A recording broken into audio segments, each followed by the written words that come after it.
거룩한 성일, 살아계신 하나님을 예배하는 사랑하는 모든 성도님들 한 분 한 분에게 하나님의 은혜와 평강이 넘쳐나게 되시기를 주님 이름으로 축복합니다. 자, 오늘은 주님과 동행하는 삶 20번째, 우리 다 같이 한번 따라해 보겠습니다. 구원은 원함이 아니라 자격이다. 제게 지난 한 주간 일어났던 일들은 전혀 경험해 보지 못했던 조금은 당황스러운 일들이었습니다. 부흥의 설교를 준비하며 주일 밤을 교회에서 지낸 월요일 오전에 비행기표 체크인까지 다 끝난 상태였는데 초청한 교회 담임 목사님께로부터 급한 전화가 왔습니다. 본인의 PCR 검사 결과가 양성으로 나왔는데 부흥성회를 연기할 수 있겠느냐라는 내용이었습니다. 갑작스러운 그 소식 덕분에 몸살 기운을 살짝 느낀 저도 격리를 하며 PCR 검사를 먼저 해보아야 되겠다라는 생각을 하게 되었고요. 그리고 그 결과가 뜻밖의 양성으로 나오게 되었습니다. 사실 연말 연초 바쁜 일정에 목을 좀 많이 써서 목이 아픈 것 외에는 증상이 전혀 없었음에도 불구하고 양성 확진 결과가 나오니까 그때부터 모든 것이 스탑되었습니다. 차단과 격리가 되고 외출과 만남, 예배도 당연히 대면 예로는 드릴 수가 없게 되었습니다. 정말 저의 원함과는 전혀 상관없이 이런 일들이 일어날 수 있구나 하는 사실을 여실히 깨닫게 해 주셨습니다. 제 원함은 성도님들과 함께 예배를 드리는 것이었는데 아직 자격이 안 되어서 못 드리게 되었습니다. 저의 원함과는 상관없이 격리 후 PCR 검사를 받아서 음성 결과가 나와야만 이 격리에서 자유해질 수 있는 자격을 얻게 되는 것입니다. 저의 느낌이나 또 저의 원함과 상관없이 합법적인 자격이 주어져야만 된다고 하는 이 현실의 경험을 통해서 우리의 구원에 대해서 깊이 생각해 보게 되었습니다. 예수님 당시의 유대인들은요, 자기들이 하나님의 백성 선민이라고 생각했습니다. 그래서 하나님의 절기를 지키고 하나님께 제물을 드리며 하나님을 제사하면 자동으로 구원을 받는다라고 생각하고 있었죠. 그런데 예수님께서 하시는 말씀을 들어보니까 자기들의 생각과는 다른 것 같아서 그래서 한 유대인이 예수님께 나와 질문을 합니다. 예수님, 구원을 받는 자가 적으니까? 그때 주님께서는 구원은 좁은 문으로 들어가는 것과 같으니 힘쓰라 라고 대답하시면서 정말 중요한 말씀을 하셨습니다. 24절 본문을 같이 읽어봅니다. 좁은 문으로 들어가기를 힘쓰라. 내가 너희에게 이르노니 들어가기를 구하여도 못하는 자가 많으니라. 아멘. 이 말의 의미가 무엇입니까? 구원은 내가 들어가기를 원한다라고 해서 되는 것이 아니라 자격이 되어야 들어간다는 말씀입니다. 구원을 위한 좁은 문 앞에 서서 나를 불쌍히 여겨주세요, 나를 들여보내주세요, 나는 들어가기를 간절히 원합니다, 이렇게 구한다고 들어갈 수 있다고 말씀하십니까? 분명히 아니라고 주님은 매몰차게 말씀하십니다. 그리고 그것을 확인을 해 주듯이 또 다른 비유의 짧은 말씀을 주셨습니다. 25절로 27절을 함께 읽어봅니다. 집 주인이 일어나 문을 한번 닫은 후에 너희가 밖에 서서 문을 두드리며 주여 열어주소서 하면 그가 대답하여 이르되 나는 너희가 어디에서 온 자인지 알지 못하노라 하리니 그때에 너희가 말하되 우리는 주 앞에서 먹고 마셨으며 주는 또한 우리를 길거리에서 가르치셨나이다 하나 그가 너희에게 말하여 이르되 나는 너희가 어디에서 왔는지 알지 못하노라. 행악하는 모든 자들아 나를 떠나가라 하리라. 집 주인이 문을 닫은 후에 밖에 서서 문을 두드리면서 우리는 주 앞에서 먹고 마셨으며 심지어는 주가 우리를 길거리에서 가르치셨나이다 라고 할지라도 주님은 알지 못하노라. 행악하는 자들아 모든 자들아 나를 떠나 가라. 정말 무섭도록 냉정하게 거절하신다라고 말씀하십니다. 우리 모두가 다 잘 알고 있는 마태복음 25장에 보면 예수님이 신랑을 기다리는 10처녀에 대한 비유의 말씀을 가르쳐 주셨습니다. 그 중에 5명은 미련하여서 등은 가졌지만 기름을 충분히 준비하지 않았고 5은 슬기 있는 자들이라 그릇에 기름을 담아서 등과 함께 신랑을 기다렸다라고 말씀합니다. 그런데 신랑이 더디 오므로 모두가 다 졸게 되었는데 한밤중에 신랑이 온다라는 소리가 나서 다 일어나 신랑을 맞이하게 되었는데 기름을 준비하지 못한 미련한 5처녀의 등은 등불이 꺼져 갑니다. 그래서 기름을 준비한 5처녀에게 도움을 청하지요. 자, 우리가 생각하는 예수님의 평소의 가르침대로라면 사랑이라는 것으로 인하여 당연히 있는 자가 없는 자에게 나누어 주어야 할 것 같지 않습니까? 그러나 예수님이 말씀하시는 이 구원의 영적 원리는 그렇지 않았습니다. 냉정하게 거절당했고 그래서 미련한 5처녀는 기름을 사러 간 사이에 안타깝게도 그만 혼인잔치의 문은 닫힙니다. 그리고 5처녀들이 와서 주여 주여 우리에게 열어주셔서 할 때에 냉정하게 내가 너희를 알지 못하노라 하시며 문을 열어주지 않는다라고 말씀하십니다. 원함이 아니라 자격이 문제라는 것입니다. 계속해서 예수님은 금 5달란트, 2달란트, 1달란트를 맡긴 이야기를 하십니다. 돌아와서 계산을 하는데 1달란트 받은 자가 땅에 묻어 두었다가 그대로 가지고 오니까 악하고 게으른 종이라고 하면서 엄청난 책망을 하십니다. 만약에 사랑의 주님 그 모습이었다면 그렇게 혼을 내고 난 다음 10달란트를 받아서 10달란트를 더 남겨 20달란트나 가진 사람에게 야 너의 그 많은 것 중에 하나를 줘봐 그러면서 1달란트밖에 없는 사람에게 나누어 주시며 살려주실 것 같은데 오히려 바깥 어두운 데로 내쫓아서 슬피 울며 이를 갈리라 벌을 내리십니다.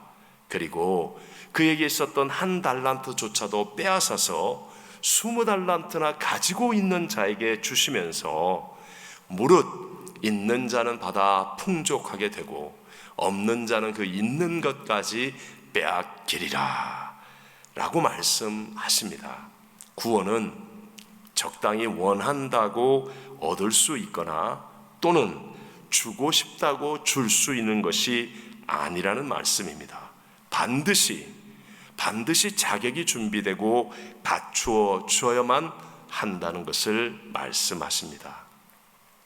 토요일 낮에 PCR 검사 결과가 아직 양성이라고 나오니까요. 사실 내심 이번엔 음성이 나오겠다라고 기대했었는데 실망감도 크고 또 안타깝고 그리고 심지어는 순간적으로 화가 나기도 했었습니다. 사실 이 PCR 검사 결과는 며칠만 더 기다리면 될 일인데도 불구하고 이렇게 자격이 안 되었을 때 당황스러움이 크다는 사실을 느낍니다. 하물며 영생의 후원에서 만약에 자격이 안 된다라고 한다면 어떨까를 생각하니 정말 아찔하고 성도 한 분 한 분을 향한 간절한 마음이 생겨나게 되었습니다. 오늘 예수님께서는요 구원을 위해서 들어가기를 힘써야 할 좁은 문, 그것은 분명히 1차적으로 예수님을 그리스도로 영접하고 믿는 것임을 말씀하고 있습니다. 우리 주변을 보면 세상적으로는 모든 것을 다 갖고 사는 사람들도 있습니다. 건강도 있고 능력도 있고 또 물질도 있고 인맥이나 배경도 있고 학식이나 매력도 있습니다. 아무리 그렇다 할지라도 분명한 사실은 예수님을 구세주로 영접하지 않으면 구원의 자격을 갖춘 사람이 아니라고 하는 사실입니다. 성경 사도행전을 보면 예수님을 그리스도로 영접하고 믿음으로 구원을 받는 분명한 신뢰를 우리에게 보여주고 계십니다. 사도행전 2장 38절로 41절 말씀을 다 같이 한번 읽어 보겠습니다. 베드로가 이르되 너희가 회개하여 각각 예수 그리스도의 이름으로 세례를 받고 죄 사함을 받으라. 그리하면 성령의 선물을 받으리니 이 약속은 너희와 너희 자녀와 모든 먼데 사람 곧 우리 주 하나님이 얼마든지 부르시는 자들에게 하신 것이라 하고 또 여러 말로 확증하며 권하여 이르되 너희가 이 패역한 세대에서 구원을 받으라 하니 그 말을 받은 사람들은 세례를 받음에 이날의 신도의 수가 3,000이나 더하더라. 아멘. 예수님을 십자가에 못 박아 죽인 예루살렘에서 베드로 사도가 성령이 충만하여 복음을 전했습니다. 그랬더니 사람들의 마음에 찔림을 받아 예수님을 그리스도로 영접하고 믿는 역사가 일어납니다. 하나님께서 죄사함을 주시고 또 성령의 선물을 주셔서 패역한 세대에서 구원을 받은 자가 3,000이나 되었다라고 성경은 말씀합니다. 이때 예수님을 믿고 영접하는 확실한 반응이 무엇이었습니까? 그것은 바로 회개와 세례였습니다. 회개는 우리가 잘 아는 것처럼 하나님을 향하여 방향을 돌리는 것입니다. 첫사람 아담과 하와가 범죄함으로 모든 인간은 하나님을 등지고 이탈하는 죄를 범하고 말았습니다. 죄의 종이 된 것입니다. 그래서 우리는 먼저 반드시 하나님을 향해 방향을 돌이켜야 합니다. 뿐만 아니라 그 다음 계속하여 하나님의 뜻대로 순종하며 살 수 있어야 합니다. 그러려면 죄의 종이 되었던 나의 옛사람이 죽고 하나님을 죽기까지 순종하신 예수님이 나의 새 주인이 되어 살아야 합니다. 그것이 바로 세례라고 말하죠. 그래서 회개와 세례는 하나님께로 방향을 돌이키고 이제는 not I but Christ로 살아가는 능력입니다. 살아갈 수 있게 되는 것이죠. 그러면 놀랍게도 우리에게 성령을 선물로 주십니다. 그래서 이 성령이 우리와 함께 함으로 말미암아 옛날에는 아무렇지도 않게 행했던 것이 죄라는 것을 깨닫게 되고 또다시 돌이키고 옛날에는 얼마든지 감당할 수 있었던 유혹도 이제는 성령의 빛 가운데서 물리칠 수 있게 되고 이제는 하나님이 주시는 하늘의 능력, 하늘의 것들을 가지고 당당하게 잠깐은 넘어질 수 있지만 또다시 오뚜기처럼 일어나고 그래서 빛 가운데 하나님을 예배하며 기도하며 하나님의 약속 천국을 향해 승리하며 전진하는 사람이 되게 되는 것입니다. 자, 그렇다면 문제가 무엇입니까?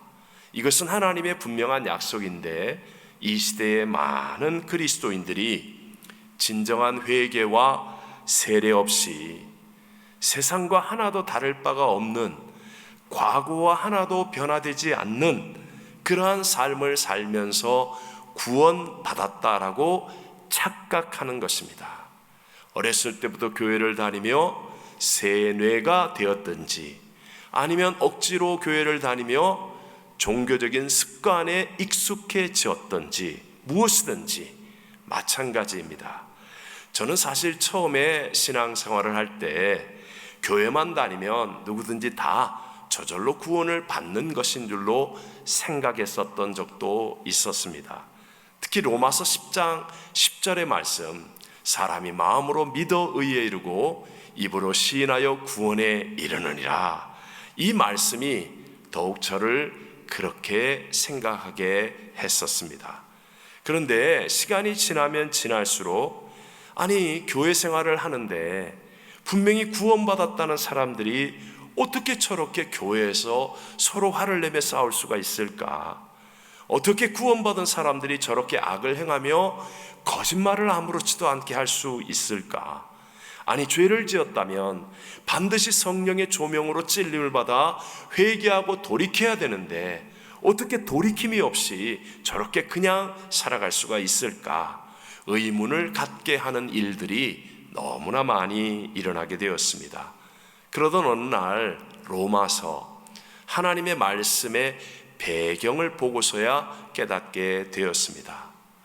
우리가 아는 것처럼 대제국을 이룬 로마의 정책은 포용적인 정책입니다.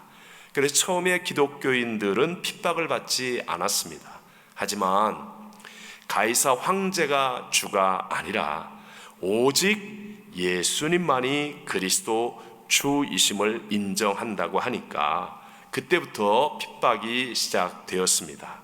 그렇게 되니까 핍박 속에서 이제 예수님을 나의 주님으로 나는 시인합니다 라고 하는 것은 마치 고된 고문을 당하거나 심지어는 죽음을 당하는 일까지 가게 된 것이죠. 자, 그리스도인들이 예배 드리려고 어느 가정에 모여드는데 갑자기 로마 군인들이 들이닥쳤습니다. 그리고 묻습니다. 너희들은 예배 드리려는 것이지? 그러면서 너희는 예수를 구세주라고 믿느냐? 라고 했을 때 만약에 그들이 입으로 예수님은 나의 구세주입니다라고 시인한다면 잡혀가는 것이고 고문을 당할 수도 있는 것이고 죽을 수도 있는 일이었습니다. 그런데도 불구하고 마음으로 믿은 예수님을 입으로 시인하는 것, 이것은 진짜 구원이 임했다라고는 확실한 증거가 아니겠습니까?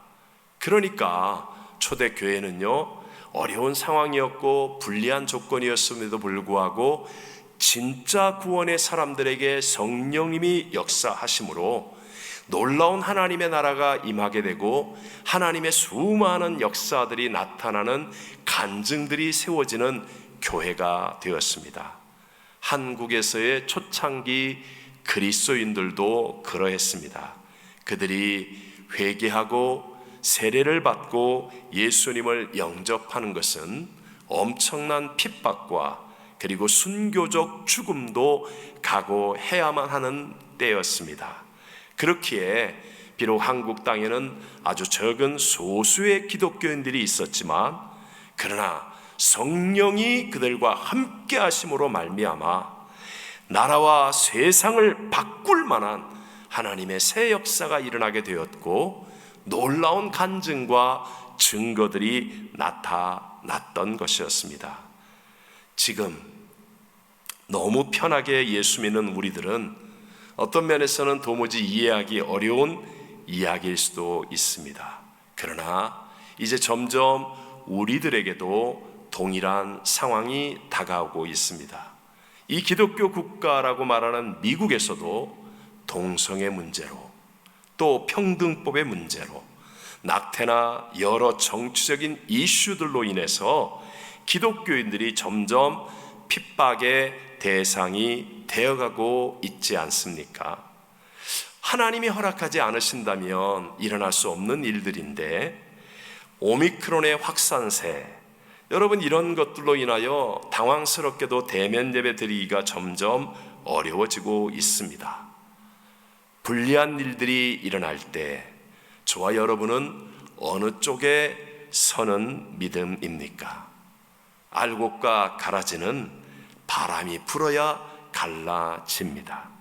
주님 뜻대로 가는 길이 비록 우리에게 좁은 길이 되고 손해를 보는 길이 되고 핍박과 고난을 당하는 길이 된다 할지라도 힘쓰는 자가 될 것이냐, 그렇지 않은 자가 될 것이냐는 바로 고난의 때에 표시가 나게 되어 있습니다. 그러니까 좁은 문으로 들어가기를 힘쓰는 것, 오직 예수님을 구세주로 영접하고 믿는 것, 이것이 우리의 본능으로는 좋아할 일이 아니라는 것이죠. 그러다 보니까 대중의 수요를 따라서 우리의 신앙도 자꾸만 변질되기가 쉽습니다. 예수님은 내가 원하는 것을 이루어주는 여러 사다리 중에 가장 뛰어난 한 분, 또는 말씀은 세상을 잘 살 수 있는 여러 수단들 가운데 효율적인 한 가지의 수단 정도로 생각하기도 합니다. 성경에는 분명히 세상보다 뛰어난 지혜가 있고 능력이 있는 좋은 말씀들이 있기 때문에 어느 수준까지는 이것이 가능합니다. 우리가 잘 아는 유대인들의 삶이 어떤 면에서는 그렇지 않습니까? 그들은 구약 성경대로이지만 그럼에도 불구하고 나름대로 성공적이고 괜찮은 인생들을 살아갑니다. 요즘은 유대인들의 음식, 코셔 음식을 굉장히 선호한다고 얘기하죠. 이 코셔 음식을 먹는 유대인들에게는 암이 희귀병이라고 하죠. 이 코셔 음식은 레위기 11장에 나온 대로 이렇게 음식을 만들어 먹는 겁니다. 예를 들어서 육류와 유제품을 함께 먹을 수가 없습니다. 그래서 우리들이 흔히 말하는 햄버거 집에서도 치즈버거가 있을 수 없는 거예요. 반드시 육류와 유제품은 따로 먹어야 하는데 고기를 먹고 난 다음 최소한 6시간이 지나서야 치즈 또는 밀크 커피 아니면 아이스크림 등을 먹을 수 있습니다. 이런 음식법들을 자랑하며 먹는 사람들이 대표적으로 마크 저커버거라든가 아니면 영화배우 스칼렛 요한슨, 또 우리 전 대통령 딸 이방카 트럼프, 가수 유명한 마돈나, 이런 사람들인데요, 실제로 암 걸린 사람은 별로 없다고 합니다. 유대인이 아니더라도요, 우리들이 옛날에 꽤 유행했던 다니엘 학습법 같이 성경도로 공부했더니 우리 자녀들이 공부 잘하게 되었다. 또 유명한 베스트셀러의 책 성공하는 사람들의 7가지 습관, 법칙, 이런 것처럼 예수님을 주인으로 삼지 않아도 성경을 활용해서 성공할 수 있고 잘 살 수 있는 인생이 될 수 있다는 거죠. 말씀대로 했더니 내가 재정적으로 부자가 되고 성공하였다고 간증하면서도 얼마든지 예수님이 주인이 아니라 내가 인생과 물질의 주인이 되어 살 수도 있다는 것입니다. 여러분, 그런 성경적 법칙이 틀렸다는 것이 아니라 중요한 것은 예수님이 내 삶의 주인이시느냐 한 것이 중요합니다. 그렇지 않으면 그것으로 인한 잠깐의 세상적인 성공이나 유익은 얻을 수 있을지 모르지만 우리 안에 예수의 생명이 없어서 영생을 얻지 못하게 되고 성령님의 더 크고 놀라운 하나님의 꿈과 비전의 역사를 이룰 수가 없을 뿐만 아니라 결국 세상과 함께 멸망의 끝을 볼 수밖에 없기 때문입니다. 구원은 세상이 결정할 수 없는 영생 천국과 지옥의 심판의 문제이며 영원한 생명을 살리는 진리의 문제라는 것을 잊지 않아야 합니다. 오직 예수님의 십자가와 부활의 복음만이 나의 영혼을 살리고 나를 천국으로 인도하는 능력이 된다는 것입니다. 여러분이 예수님을 회개와 세례의 믿음으로 영접하면 나다의 밭 크라이스트가 되어야 할 것이고, 그렇게 될 때 성령님이 우리와 함께하여 주셔서 그 성령님의 능력으로 나를 이기고 세상을 이기고 원수마귀를 이기며 저 천국을 향해 가는 진짜 생명의 신앙인이 되어지는 것입니다. 여러분, 마지막으로 중요한 것은 구원의 좁은 길을 갈 수 있는 기회가 있다는 것이죠. 유대인들은 바로 그 기회를 놓쳤기 때문에 밖에 쫓겨나 슬피 울며 이를 갈게 되었다라고 예수님이 말씀하십니다. 우리에게 위로가 되는 마지막 말씀이 있습니다. 30절을 읽어봅니다. 보라, 나중된 자로서 먼저 될 자도 있고 먼저 된 자로서 나중될 자도 있느니라 하시더라. 아멘. 얼마 전에 LA를 방문했던 BTS와 같은 유명인들은 아무 옷이나 입고 카페에 가서 커피 한 잔만 마셔도 돈이 막 생깁니다. 그러나 우리 같은 사람들은 별의별 옷을 다 입고 커피를 수백 잔 마셔도 계산서만 나오지 돈이 생기지는 않습니다. 쉽게 말해서 우리들은 나중된 자라고 말할 수 있습니다. 그러면 우리가 그런 사람들보다 억울하고 손해보는 인생입니까? 오히려 우리가 먼저 되는 인생이 되면 됩니다. 그냥 돈이 막 생기는 인생은요, 예배 안 나와도 아무 생각 없이 잘 살 수 있겠지만, 그러나 우리는요 늘 약한 사람이기 때문에 예배 안 드리면 마음의 평강과 은혜를 유지할 길이 없어요. 그러니까 철저하게 말씀을 붙들고 치열하게 기도해야 되고 끝까지 최선을 다해야 합니다. 그렇지만 그 덕분에 깨어서 예수 생명의 길로 가게 되니까 결국 우리가 하나님께는 먼저 된 자가 된다는 것입니다. 십자가와 부활의 예수님을 반드시 믿게 되시기를 바랍니다. 지금 우리가 나중된 자요 좁은 길이를 간다 할지라도 생명의 길로 들어서면 반드시 생명의 복을 누리게 될 것입니다. 구원은 원함이 아니라 자격입니다. 내가 중심이 되어서 적당히 세상과 타협하며 신앙생활로 이루어지는 것이 아닙니다. 회개와 세례를 통해 예수님을 구세주로 영접하고 믿어야 합니다. 그러면 반드시 성령의 선물이 임하여서 우리는 구원의 자녀가 될 것입니다. 나중된 자로서 먼저 되어질 것을 믿으시고 철저하고 치열하고 끝까지 승리하는 구원의 신앙인이 다 되시기를 주님의 이름으로 축원합니다.